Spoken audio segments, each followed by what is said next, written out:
Okay, this is a 40-minute video. I understand that, and I don't expect you to watch the whole thing, but hear me out and I'll tell you kind of briefly what I go through in this video. And if this is, something you want to learn more about, then definitely stick around and watch because I spent a lot of effort and time into this. But yeah, pretty much I compare around 06, 07 Yamaha R6, GSXR 600, Honda CBR600rr, and the ZX6R around those years. And I kind of go in and out of those years and also talk about the newer ones as far as maybe if you're looking for a newer one, what you should get then.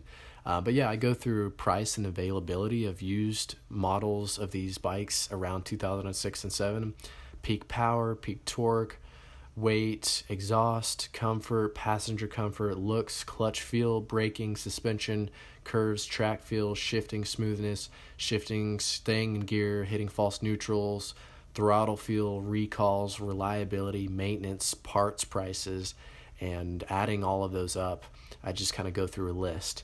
So if you want to know in depth about each of these, I go through each bike and go through these and step by step kind of figure out what is the best used motorcycle, and then at the end I go through what I think is the best new motorcycle.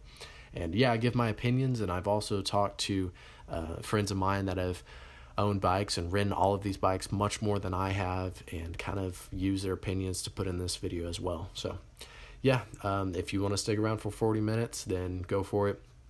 Thank you for anyone who watches this, and I really think there's a lot of valuable, good information. So if you're looking to buy a sports bike around this year, definitely watch this entire video.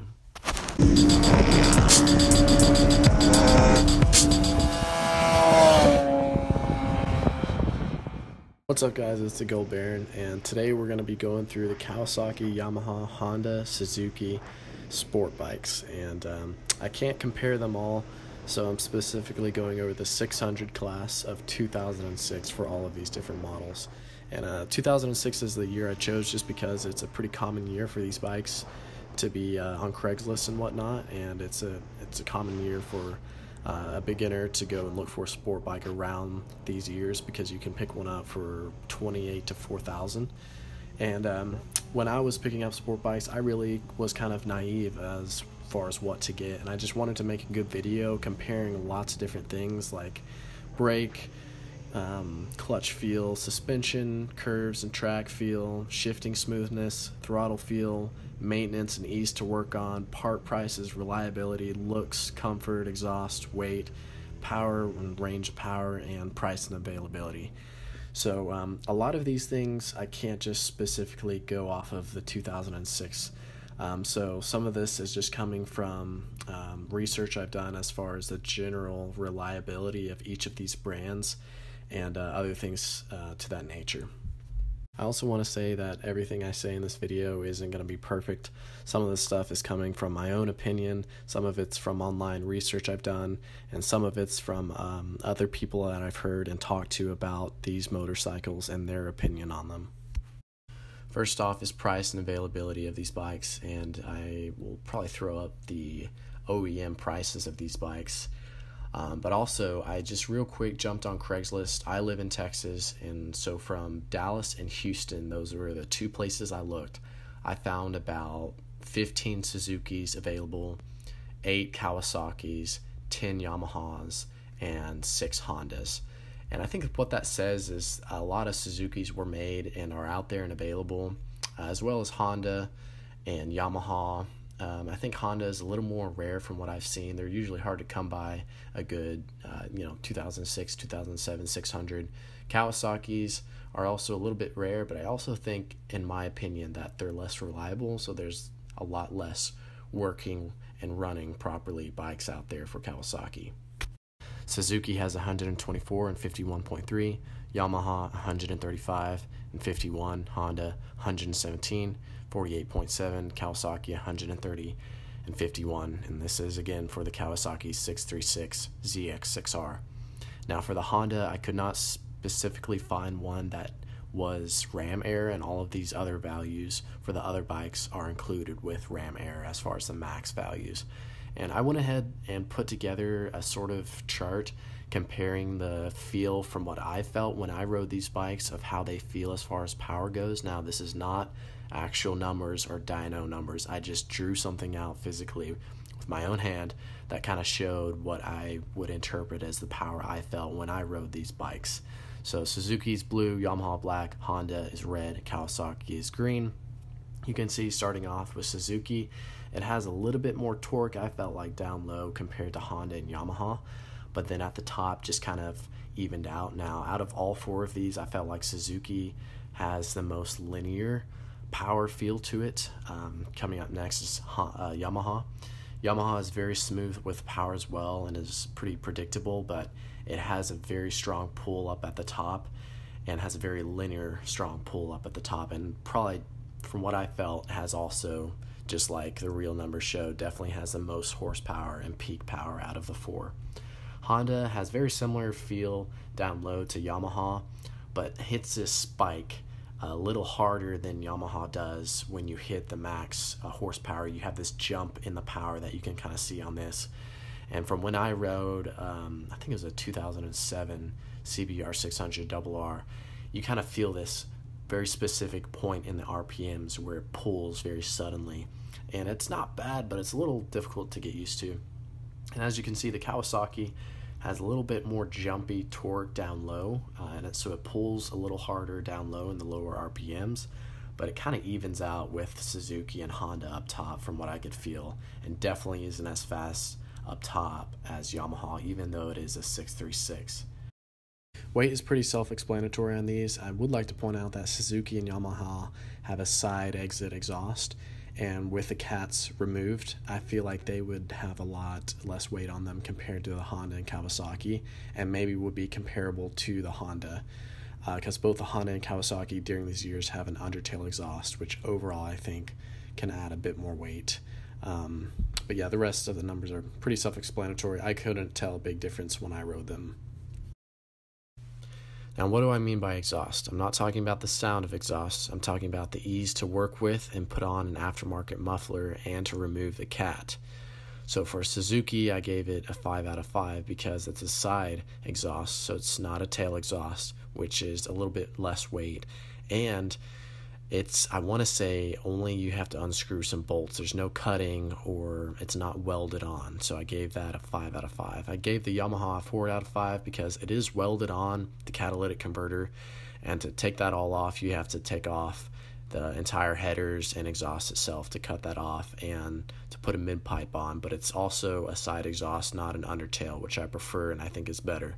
The Honda and Kawasaki both are undertail exhaust, and between the headers and the muffler itself, there is a catalytic converter, which is both pretty hard to get to and I think more expensive to buy a mid-pipe for. So that's why I gave the ratings on this. Comfort is a big thing now. Granted, these are all sport bikes and they're not meant to be super comfortable. However, I found that when riding the Suzuki, it was the most comfortable out of all four of them. And I think that's just because of the seat position. It's not as aggressive as the Yamaha. Again, all four bikes are not very comfortable, but I found it to be the most comfortable out of them. As well as the windscreen. It actually works on the Yamaha and Honda. Even if you have a clear windscreen, when you duck your head down when you're going pretty quick, it doesn't really do much good. But on the Suzuki, stock OEM windscreen does a pretty good job. You have to get like a double bubble, especially for the Yamaha, if you want anything to work for the windscreen. Yamaha is definitely the worst from what I found. It's very uncomfortable. It's got a very bad position. It's not unbearable at all. The seat itself is more comfortable, I would say, than the Suzuki. It's just the angle and lean angle of the bike kind of puts a lot of stress on your hands from what I found. Personally, I didn't like the Honda as well. It just wasn't my favorite. It just feels weird. The Kawasaki is, I would say, the second place. It's not too bad, and it has not too much of an aggressive lean angle on it. As far as passenger comfort goes, the Suzuki, again, is probably the best. Suzuki and Kawasaki are pretty close, but the Suzuki, I think, has a little bit more cushioned seat. Kawasaki, I think, has the widest passenger seat on the back, but Honda and Yamaha both are pretty uncomfortable and small seats on the back. For looks-wise, I think Suzuki has a really well put-together bike, It's sporty, it's aggressive, and yeah, I think it looks really good from '06 to the newest ones. From 2011 and up, I think the headlights could be redesigned a bit. It looks a little bulky, but not a big deal. Yamaha, in my opinion, is the best looking sport bike potentially ever made. The 600, the R6, is just ridiculously good looking and wicked and sporty. I think it looks incredible. I think the 2015 and up R6 also, they blow it out of the park. It looks incredible. The Hondas are a great looking sport bike. I don't think they do near as good of a job as Yamaha does, but I love the undertail exhaust. The front looks aggressive. I think the newer Hondas could be redesigned. They're not the best looking, but yeah, they're a really good looking sport bike. Kawasaki, in my opinion, just doesn't really do the best job as far as the looks on them. I think in '08, I believe, they upgraded it to a newer body style, which I did like. I think they were kind of on par with some of the other major Japanese brands for the 600 class as far as looks go. But even the newer ones, the 2019 and up, they just look a little simple. They look a little tame. They're not very aggressive, and they're kind of bulky, and they just remind me of a whale in some ways. But they're not the best in my opinion, but not that bad either.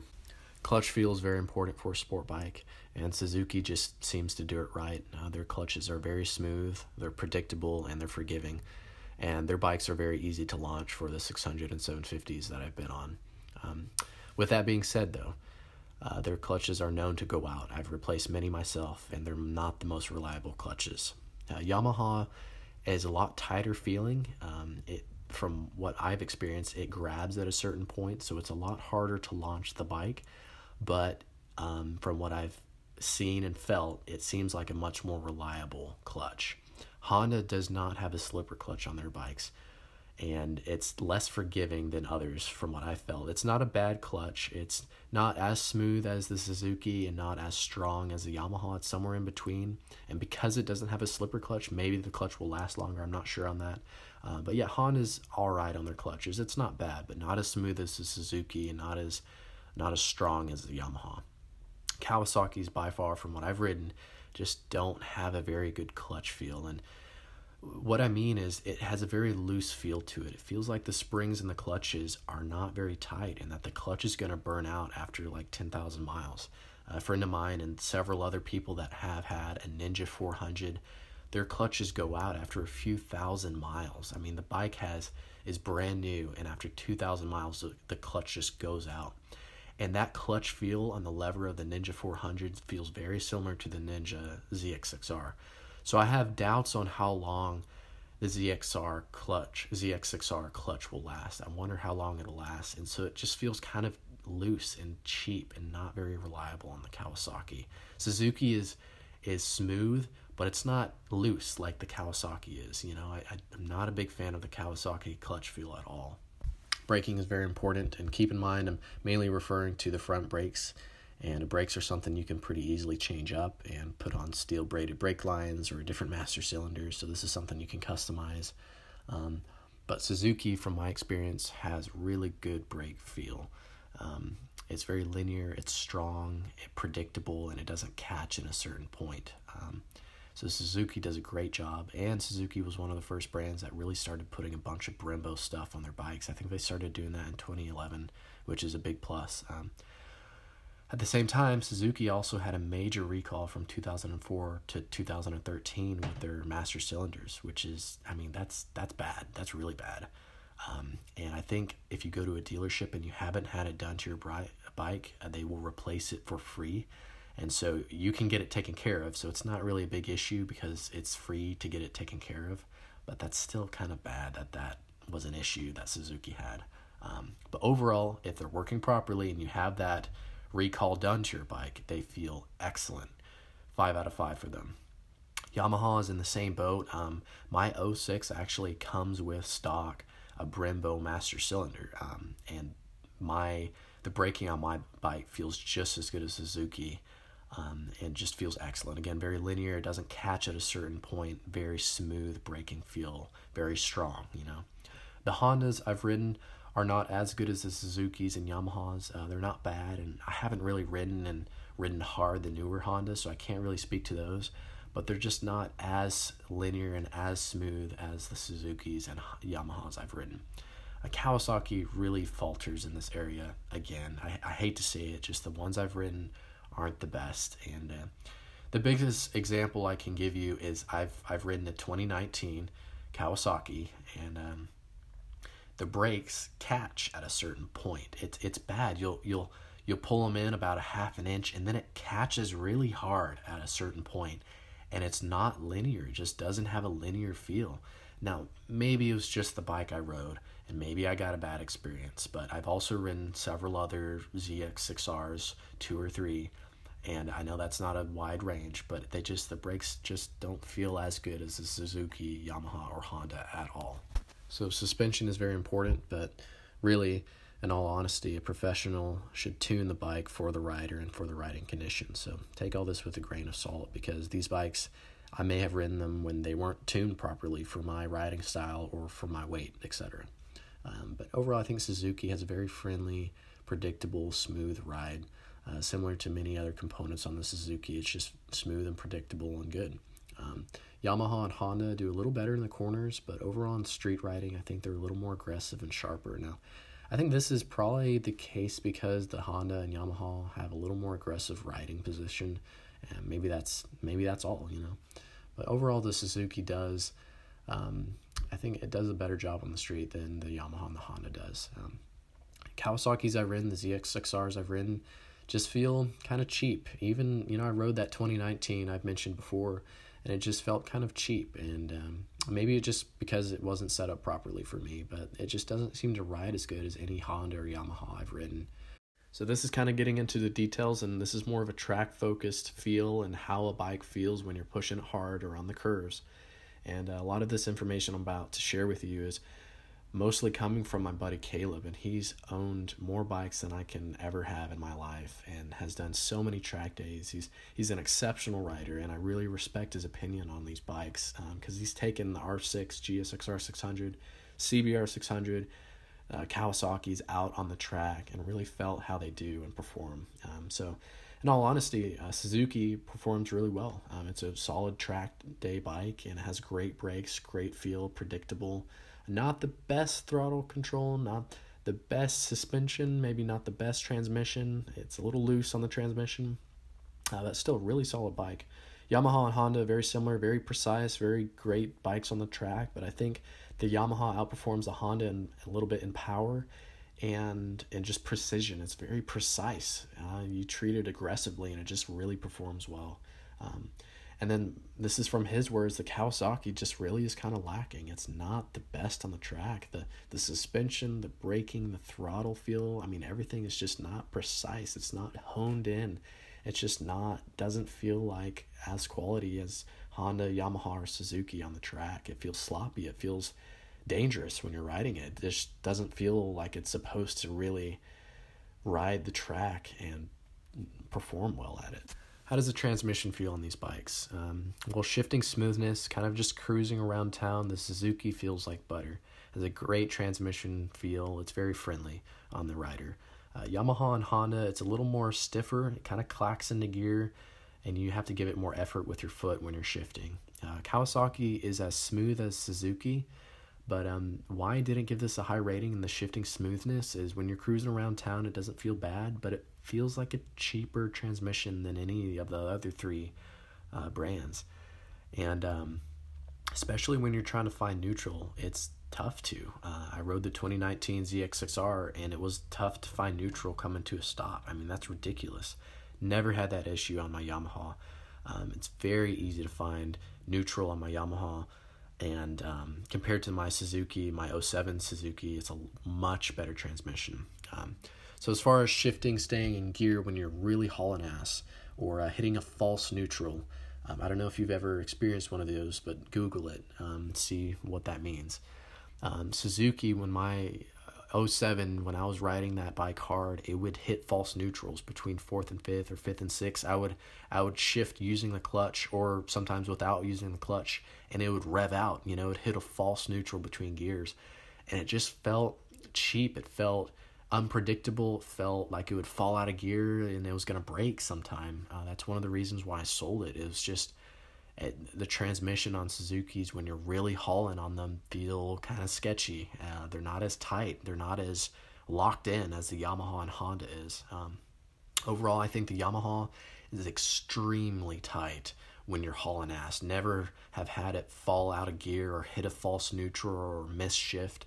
If you clutchless shift properly, it will clutchless shift all day. And if you don't do it properly, it will just stay in gear. Nothing will happen. If you don't clutchless shift properly on a Suzuki, it'll feel like you're going to blow your transmission, or it'll pop back into the same gear or out and then in, and it's just janky. But Honda and Yamaha have very good transmissions. I think Yamaha has the best transmission.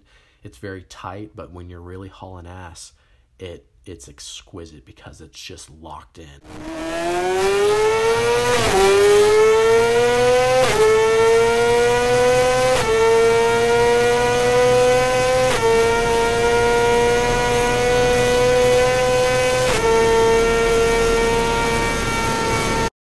You don't have to ever worry about it. Never have to worry about my transmission on the Yamaha. It has a great feel. Kawasaki, same boat as the Suzuki. It just feels loose. It feels cheap. It feels like it's going to fall out of gear. From the 2007 one I rode and then the 2019 one I rode, it just feels like it's just not as good of a quality as the Yamaha and Honda transmission. So how does the throttle feel on these bikes? I think Suzuki has a very smooth linear throttle. Some of the older Suzukis had issues with their secondary throttle bodies electronically. So if you have issues with that, that can lead to a little bit jerky throttle feel. I don't think it's as crisp and smooth as the Yamaha or even the Honda. I think Suzuki and Honda have good throttle feels. I think the newer ones are all very good. But as far as like the older ones, 06, 07, 08s, I think the Yamaha is the best. And I say that because it takes a little bit to get used to, but Yamaha uses an electronically controlled throttle bodies. And so what that means is when you twist the throttle, there isn't a wire directly connected to the throttle bodies, which means there's a slight lag. It's not bad, but there's a slight lag, but it allows you to be much more precise on your 0 to 10% throttle feel on the bike. And on the track and going through corners and just going around town, I prefer it hands down because you can be a much more detailed, skilled rider, and it's so much more smoother and very easy to manage around that 0 to 10% throttle range. And so Yamaha, in my opinion, is superior in that aspect on the older bikes. I think the newer ones are all pretty good. And this is when I get a crap on Kawasaki, but because the 2019 one I rode, I mean, this thing has less than 4,000 miles, and it had a blip in the throttle. So from when you crack back on the throttle, it jumps from 0% throttle to 5% throttle. There's a blip. There's a little jump in power, and that's totally unacceptable. And I don't think it was the power mode I was on. That's just how the bike is. And I talked to the owner, and he said, yeah, that's how it is. It's not like an issue. That's just like, that's how it is, you know. And that's ridiculous. That's unacceptable, because when you're coming out of a corner or when you're mid wheelie 12 o'clock and it blips from 0 to 5% throttle, that can cause you to crash, you know.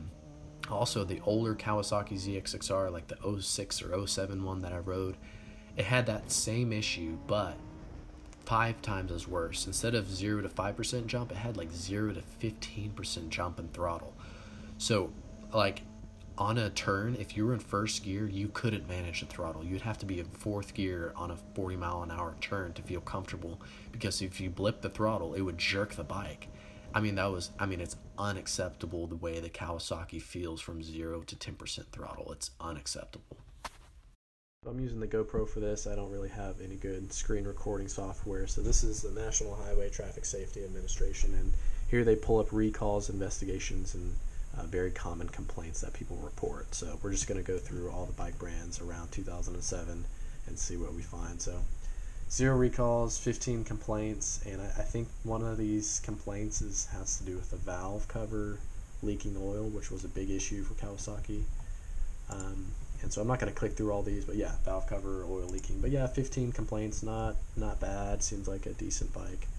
Let's go to 2011 Kawasaki Ninja, 0 complaints, 1 recall. Let's check out the recall. Regulator rectifier. I've actually had a friend of mine deal with this, so that's interesting.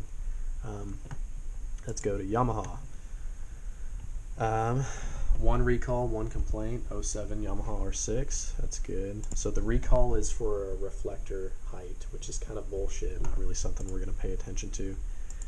One complaint, something to do with the suspension. One complaint probably was a one-time issue with this guy, whatever happened. But yeah, overall, not really any complaints compared to Kawasaki, 15 complaints. Let's go to Suzuki now. This is when it gets bad. '07 Suzuki GSXR 600.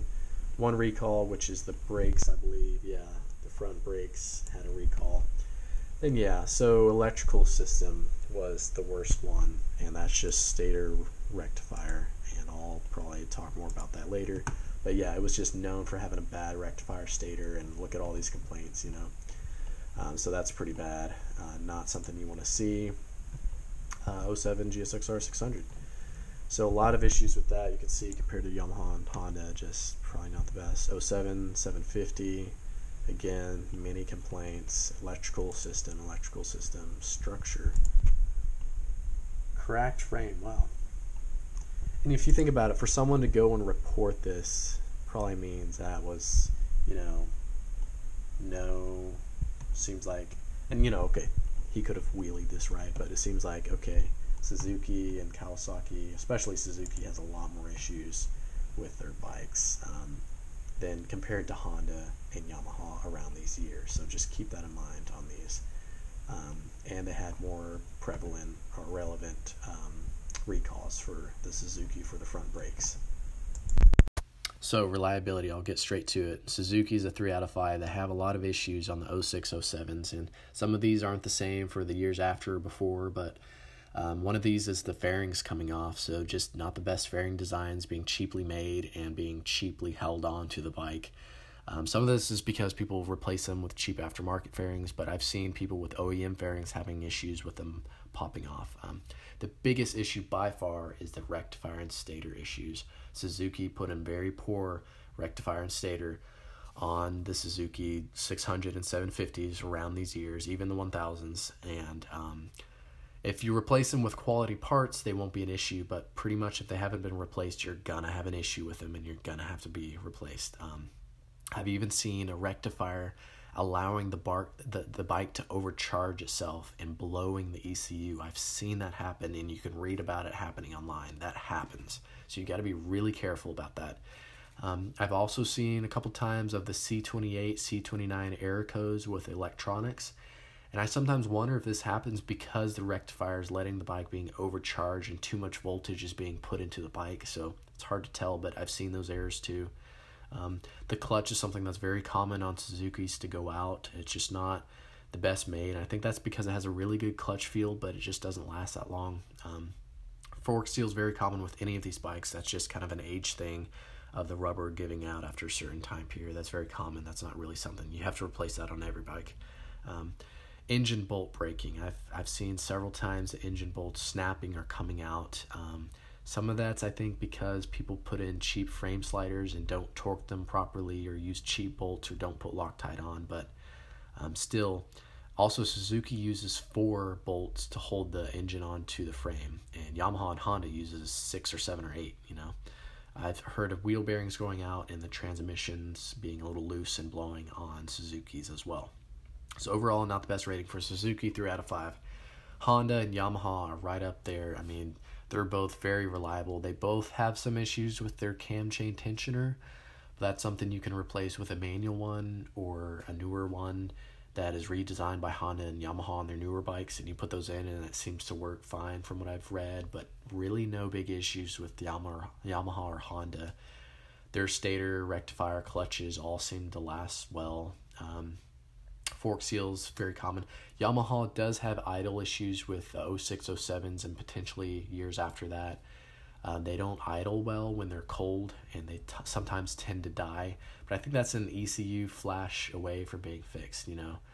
And it's after it gets, you know, warm, it's fine.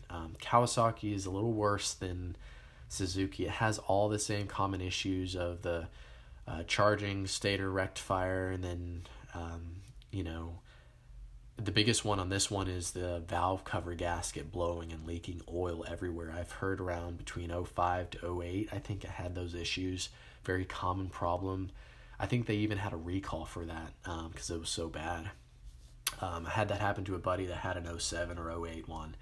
I also have heard of ECUs heating up and failing because of the undertail exhaust, other gaskets on them leaking, fork seals going out, parts and pieces on them just being rickety and cheap, throttle position sensor electronic issues with them as well, and it overall seems to be just as worse as Suzuki, if not more worse, because of the valve cover gasket blowing. That's like really bad. But yeah, that's for reliability on these bikes. So how easy is it to work on or maintain these bikes?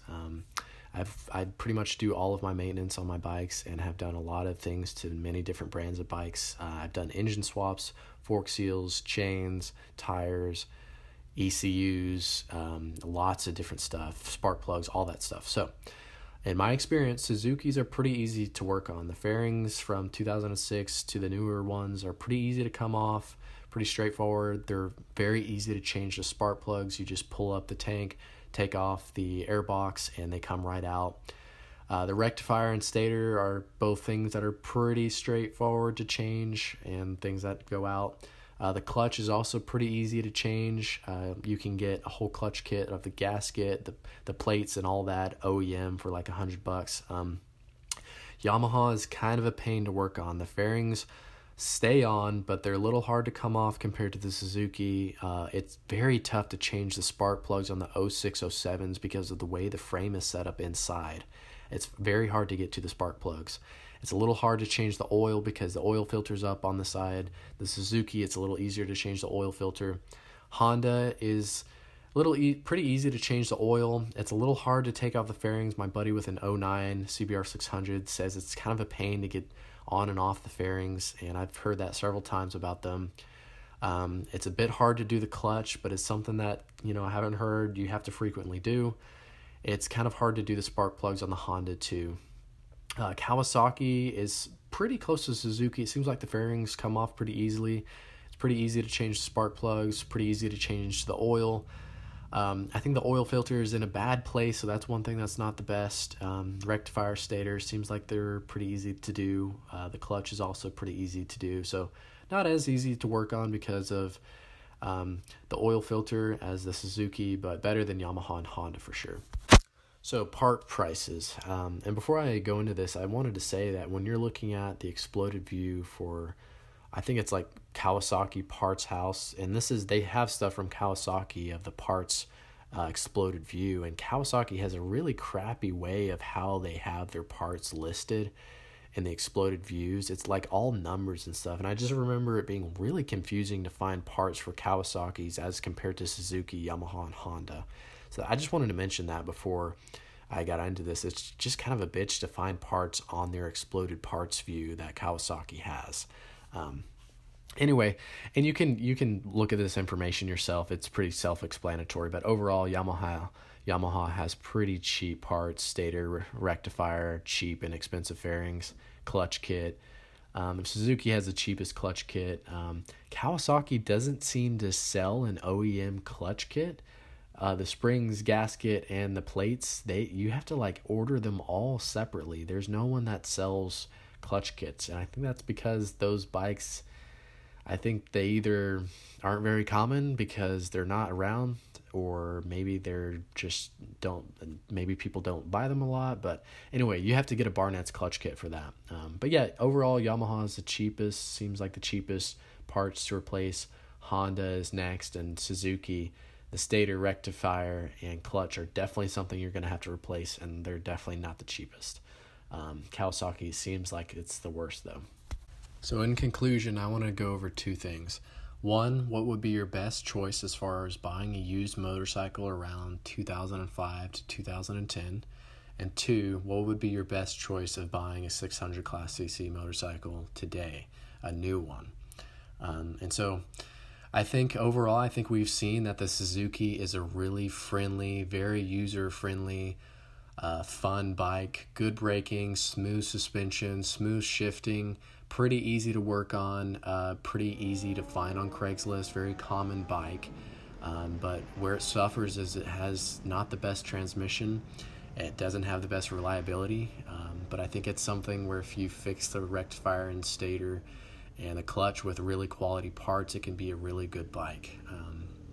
So if you're willing to work on your bike, I would say Suzuki is definitely a viable option. Overall, I don't think I would rate it as high as a Yamaha, but I think it's a very good quality bike, and it definitely should be, if you're willing to work on it and if you know how to work on and what to look for in a Suzuki, I think it can be a good option, as long as you take care of the maintenance and stuff. I think Yamaha, as far as a used bike, is probably going to be your best option because it's going to be more reliable. Parts are a little cheaper, and you probably won't have to work on it that much in the first place, and it just has more power than the GSXR 600. Maybe not as much as the 750 Suzuki, but overall, because it's going to be more reliable and has a much better transmission and a little bit better throttle feel, and just more reliable, I think the Yamaha is probably going to be one of your top picks if you're looking for a used motorcycle. Honda comes in at 67.5, and I think mainly because it has really good quality parts and stuff, but not as good quality or not as good as Suzuki or Yamaha. I think it doesn't have as good quality braking as the Yamaha and Suzuki. I don't think it has as top-notch transmission as the Yamaha. I don't think it has as good of looks as the Yamaha does. I don't think it has as much user friendliness as the Suzuki, because the Suzuki is just so darn comfortable and smooth. That's why the Honda score is a little lower. I think Honda is a really excellent bike, and I think Yamaha and Honda are right up there as far as reliability. But as far as a really, really comfortable bike, I think Suzuki, that's why it scores so high on this list under Yamaha, is because it's more comfortable. It's just a better rider position and a better feel to the bike, and it's smoother, As far as reliability goes, definitely stick with the Yamaha or Honda, though. I think Honda is definitely a great option, though. Just from what everything I can see is Kawasaki's reliability, looks, transmission, just everything about it they're just kind of one step behind from what I can see. And I definitely think the newer Kawasaki's have a lot of potential and are better bikes, but especially the Throttle is just something you can't get over. I mean, that's just totally unacceptable of the blip in the throttle.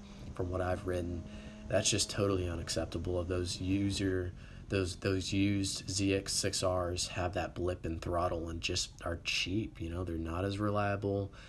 They're a little harder to find as well, and you're just not going to find a solid Kawasaki a used bike from what I can see as far as the ZX6R goes.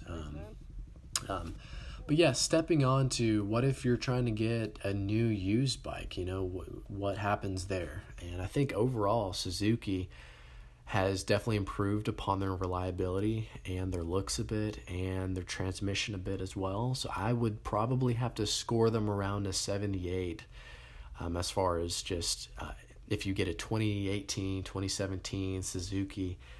I mean, they're just, the power is better on them, especially the 750 would hands down beat all of the other four. I think, I'm not sure on that, but I think Suzuki is just so much more rider friendly that even though the transmission isn't as good as Yamaha or Honda, I think just because of being a friendly rider bike and being so comfortable and really good braking and smooth and good suspension all around, I think Suzuki is probably your best option if you're going to get a newer bike, especially a 750. A 750, oh my goodness, that's just going to be a fun bike. Great braking, smooth transmission, maybe not the best when you're really pushing it, but overall just probably the best bike out of the four, and it looks pretty good. I think Yamaha is going to be second because, I mean, Yamaha just kills it on how the bike looks. It just looks wicked. The newer Yamahas just look absolutely stunning. Again, an incredible transmission comes with this bike. It seems like it has a lot of reliability behind it and a good company. Good braking, good feel to it, but it's a little more aggressive stance on the bike compared to the Suzuki, and that's why the Suzuki is better, I think. Honda, again, isn't bad, but I think it falls behind the Yamaha still as far as the newer ones go because it doesn't have a slipper clutch still. I don't think it has as neat of a look as the Yamaha does. I don't think the braking and transmission is as top notch as the Yamaha is today, and other little things like that. That's why it scores behind the Yamaha and Suzuki, but still a really solid bike. Honda is very reliable and, you know, very comparable with the Yamaha on that matter. So still definitely, you know, definitely an option to get. Kawasaki, from what I've seen, has improved drastically on their reliability, their looks, and the throttle feel.